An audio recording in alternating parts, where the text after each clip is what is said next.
How to make a button linked to an email in Wix Studio. So in order to do this, what we can do is we first need to head over and add in here a button that we want to use.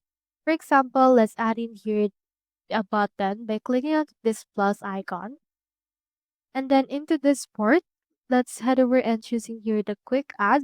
Or you can also just click on buttons right here in order to see all of the buttons option that we can use. So on quick add, I'll just head over and add in here the most basic button right there.